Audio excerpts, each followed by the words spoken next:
রবীন্দ্রনাথের স্মৃতিবিজড়িত শান্তিনিকেতনে যাবার শখ আমাদের বহুদিনের। তাই এবার ভারতীয় ভিসা পাবার সাথে সাথেই শান্তিনিকেতন যাবার প্ল্যান করে ফেলি। শান্তিনিকেতনে বিশ্বভারতী বিশ্ববিদ্যালয় ছাড়াও আরও অনেক দর্শনীয় স্থান রয়েছে, যেমন কোপাই নদী, সোনাঝুরির বন, শনিবারের হাট, প্রকৃতি ভবন, সৃজনী শিল্পগ্রাম, সুরুল রাজবাড়ি সহ আরও অনেক জায়গা। আমাদের এই সকল জায়গার ভ্রমণের বিস্তারিত গল্প থাকছে এই পর্বে।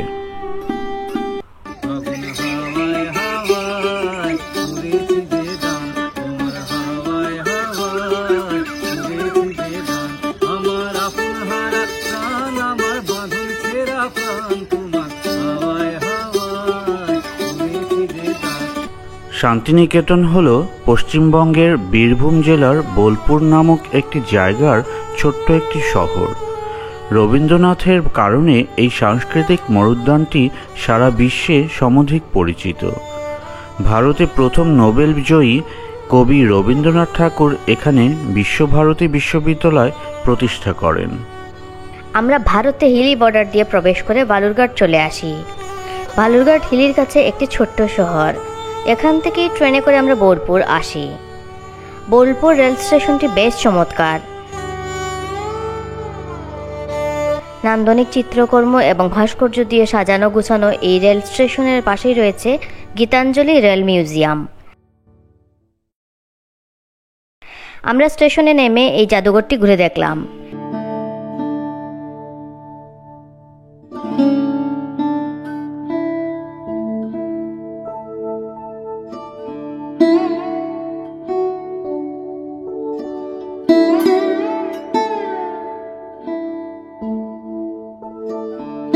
এরপর আমরা রওনা হলাম আমাদের আগে থেকে বুক করা গেস্ট হাউসের উদ্দেশ্যে।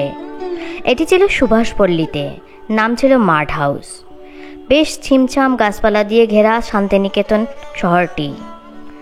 সবুজ বনানী দেখতে দেখতে আমরা রতনপল্লীর কাছে সুভাষপল্লীতে চলে আসলাম। সবুজ গাছ আর নানা রকম ফুলের সমারোহে সাজানো এই গেস্ট হাউসটি আমাদের বেশ ভালো লেগেছিল। বেশ বড় একটি রুম, সাথে বিশাল গোসলখানা, আলমিরা, টেবিল, চেয়ার, এসি, সব রকম সুযোগ সুবিধাই ছিল এখানে।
সকালের নাস্তা সহ রুম ভাড়া নিয়েছিল 2500 রুপি দিন প্রতি। বেশ ছিমছাম এবং পরিপাটি এই গেস্ট হাউসটি। রুম থেকে বের হলে সুন্দর কিছু বসার জায়গা করে রাখা হয়েছে। গেস্টরা চাইলে এখানে বসে আড্ডা দিতে পারেন অথবা চাইলে খাওয়া দাওয়া করতে পারেন। চারিদিকে নানান রকম গাছপালা আর পাখিদের গান শুনে বেশ সুন্দর সময় কাটিয়ে দেওয়া যায় এখানে বসে।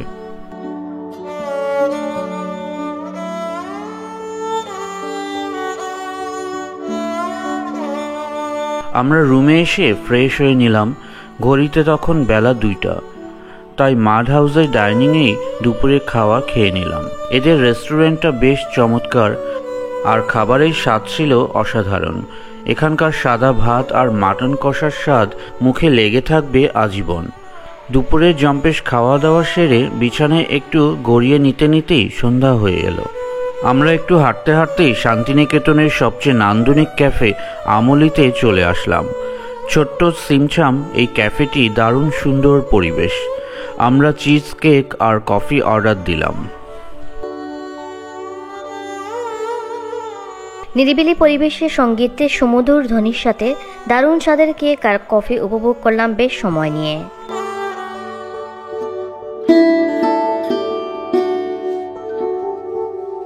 এদের হস্তশিল্পের একটি দোকান রয়েছে, চাইলে সেখানে কেনাকাটা করতে পারেন। এছাড়া এখানে রাত্রি যাপনের ব্যবস্থাও রয়েছে। আমরা অনেকটা সময় এখানে কাটিয়ে নিয়ে গেস্ট হাউসে ফিরে আসলাম।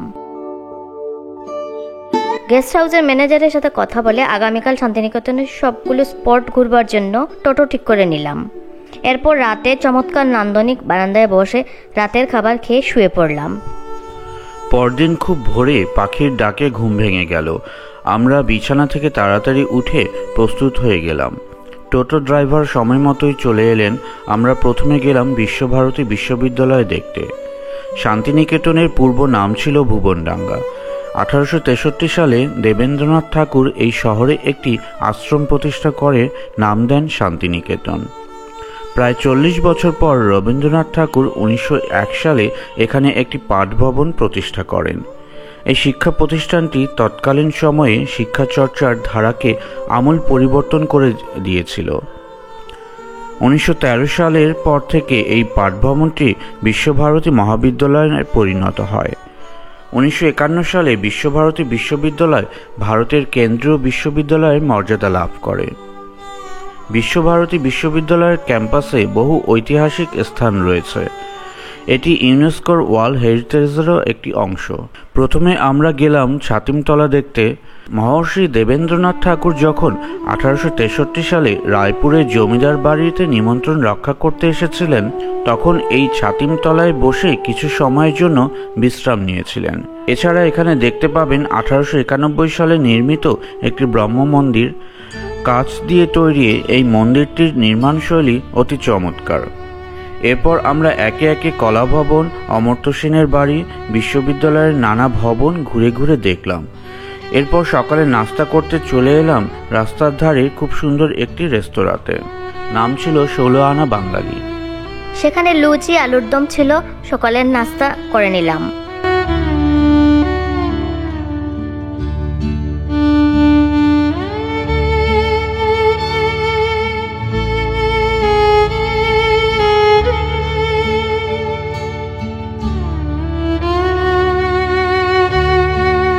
এরপরে আমরা গেলাম সোনাঝুরি বন দেখতে।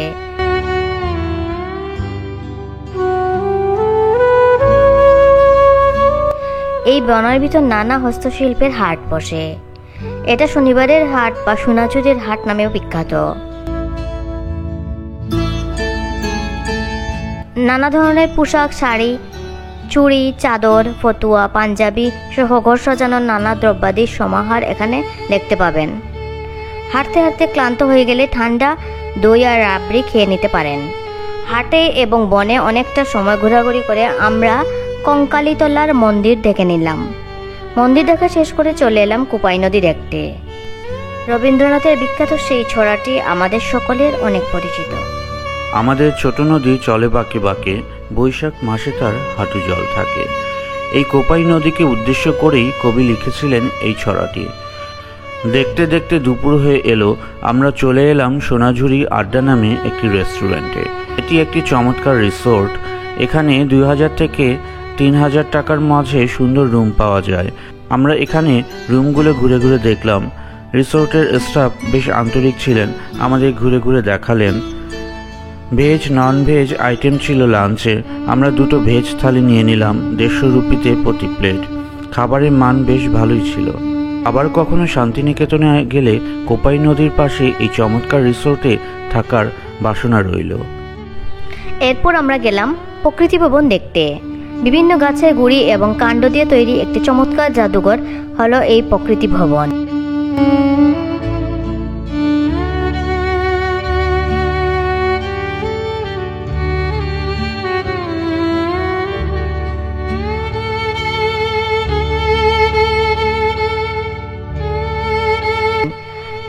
₹20 দিয়ে টিকিট কেটে আমরা প্রবেশ করলাম।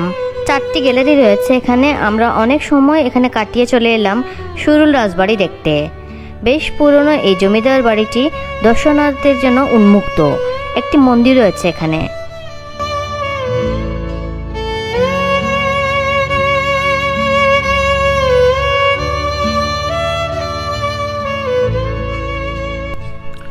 এরপর আমরা চলে এলাম সৃজনের শিল্পগ্রাম দেখতে। নানা ফুল আর ভাস্কর্য দিয়ে সাজানো এই পার্কটি, টিকিট কেটে এখানে ঢুকতে হয়। ভারতে বিভিন্ন রাজ্যের প্রতীকী ভাস্কর্য এবং নানা স্থাপত্য দিয়ে সাজানো হয়েছে এই পার্কটি।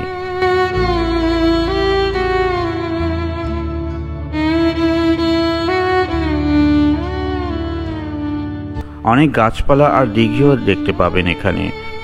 দিঘির উপর সাঁকো করে রাখা হয়েছে, গাছের নিচে বাউল শিল্পী বসে গান করছে।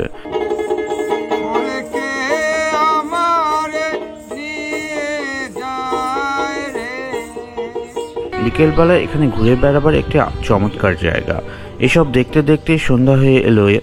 আমাদেরকেও হোমস্টেতে ফিরতে হবে, তাই আমরা হোমস্টের দিকে রওনা হলাম। রুমে গিয়ে ফ্রেশ হয়ে রাতের খাবার খেয়ে শুয়ে পড়লাম। পরদিন খুব বুড়ি ঘুম ভেঙে গেল। দুজনে হাঁটতে বের হলাম। পুরো শান্তিনিকেতনে অনেক পুরনো বাড়ি, বাড়ির সামনে ছোট ফুলের বাগান, শান্ত সৌম্য পরিবেশ পুরো শান্তিনিকেতন জুড়ে। আমরা প্রাতঃভ্রমণ সেরে হোমস্টে রেস্টুরেন্টে এসে সকালে নাস্তা সেরে নিলাম। তারপর হোটেল থেকে চেক আউট করে নিলাম রবীন্দ্র মিউজিয়াম দেখতে। 1942 সালে শান্তিনিকেতনে স্থাপন করা হয় রবীন্দ্র ভবন। রবীন্দ্রনাথের ব্যবহৃত বিভিন্ন দ্রব্যাদি পেইন্টিং রক্ষিত আছে এই জাদুঘরে। এছাড়া রবীন্দ্রনাথের নোবেল পুরস্কারের রেপ্লিকাও দেখতে পাবেন এখানে। শান্তিনিকেতনে পর্যটক এবং রবীন্দ্র ভক্তদের মূল আকর্ষণ হলো এই ভবনটি। সারা বছর জুড়ে হাজার হাজার পর্যটক ঘুরতে আসেন এখানে। রবীন্দ্র ভবনের পাশে রয়েছে উত্তরায়ণ কমপ্লেক্স। উদয়ন, কোণার্ক, শ্যামলী, পুনশ্চ, উদীচী সহ কবির স্মৃতি বিজড়িত কয়েকটি বাড়ি রয়েছে এখানে।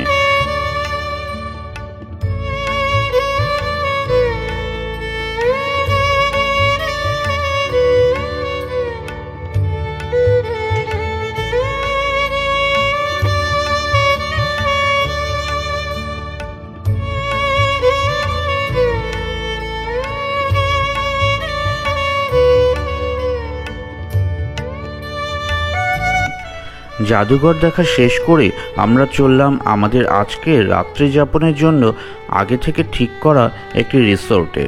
রিসোর্টের নাম আনন্দ রিসোর্ট।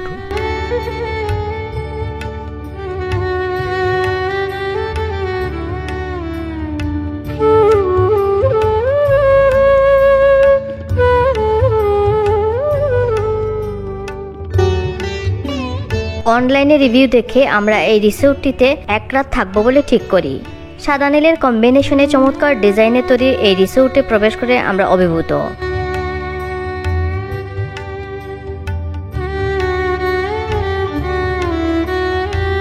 যেন বাংলার সবুজ ধান ক্ষেতের মাঝে এক টুকরো করে গ্রিসের সান্তরিনী।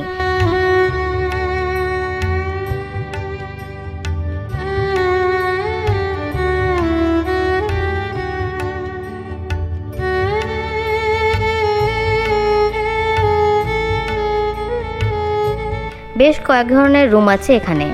আমরা যে রুমটাতে ছিলাম প্রতি রাতের ভাড়া 3500 রুপি। বেশ বড় একটা খাট ছিল, বসার জন্য সোফা, ড্রেসিং টেবিল, দারুণ সুন্দর খোলা জানালা, প্রয়োজনীয় সকল অ্যামিউনিটিস, ইলেকট্রিক কেটলি, চা, কফি, পানি, ফ্রিজ, টিভি সহ সকল দ্রব্যাদি উপস্থিত ছিল।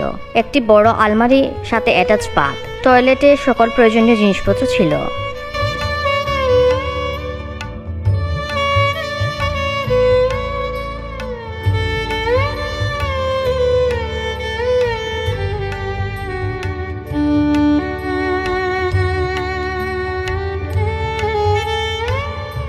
তিনতলা বিশিষ্ট এই রিসোর্টটি কিছু রুম পুল ভিউ আর কিছু রুম গার্ডেন ভিউ।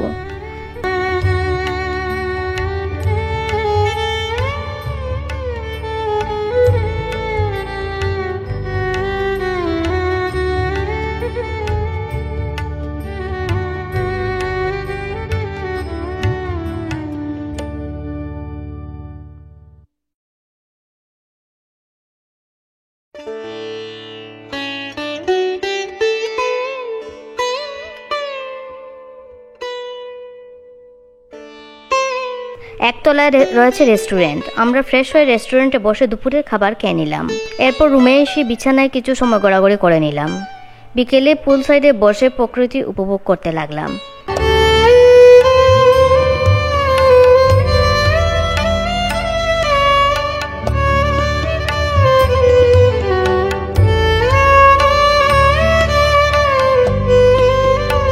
নিচে একটি প্লেগ্রাউন্ড আছে, চাইলে সেখানে পরিবারের সদস্য বা বন্ধুদের নিয়ে খেলাধুলা করা যেতে পারে।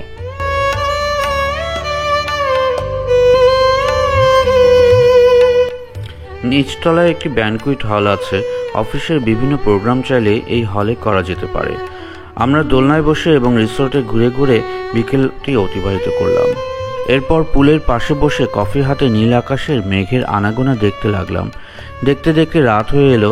আমরা রুমে ফিরে গিয়ে ডিনারের জন্য প্রস্তুত হলাম।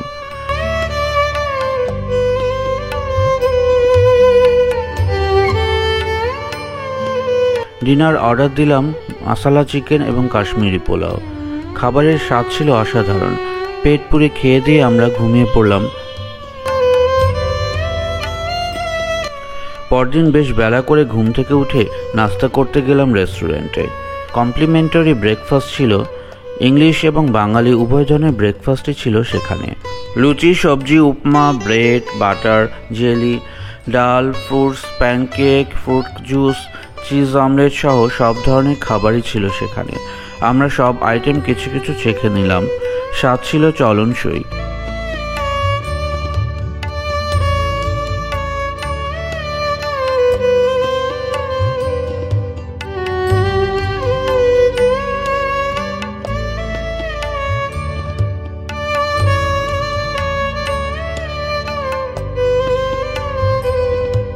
নাস্তা করে রুমে এসে আমরা ব্যাগ গুছিয়ে নিলাম। আগে থেকে টোটো ড্রাইভারকে বলে রাখা হয়েছিল। রিসোর্টের বিল মিটিয়ে দিয়ে আমরা টোটো করে চলে এলাম রেল স্টেশনে। আপনি চাইলে কলকাতা থেকে বোলপুরে ট্রেন, বাস বা গাড়িতে আসতে পারেন। সময় 2 ঘন্টার মতো লাগবে। আমরা বালুরঘাট থেকে বোলপুর এসেছি। সময় 5 ঘন্টা লেগেছিল ট্রেনে। ভাড়া ছিল 100 রুপি। বালুরঘাট থেকে ভোরে এবং দুপুরে 2টা ট্রেন বোলপুর হয়ে কলকাতা যায়। বোলপুর থেকে দুপুরে ছেড়ে যায়, রাতে বালুরঘাটে পৌঁছায়। আমরা সেদিন রাতে বালুরঘাট থেকে পরদিন হিলি বর্ডার হয়ে দেশে চলে আসি। 3 রাত 4 দিনের এই সংক্ষিপ্ত ভ্রমণ যাত্রাটি ছিল চিরজীবন মনে রাখবার মতো। স্মৃতিপটে চিরজাগ্রত হয়ে থাকবে এই অপূর্ব সুন্দর ভ্রমণ অভিজ্ঞতাটি।